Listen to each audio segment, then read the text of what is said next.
In 1935, the United States had nearly 6.8 million farms.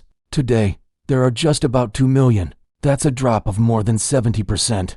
But total agricultural output has not fallen. In fact, U.S. farm production has more than doubled since the 1940s. Fewer farms, more production. The average farm size has increased significantly. In 1935, farms averaged around 150 acres. Today, the average is over 440 acres. Consolidation has reshaped the landscape. According to USDA data, large-scale farms now produce over 70% of total agricultural output. Small farms still represent the majority in number, but they account for a much smaller share of total sales.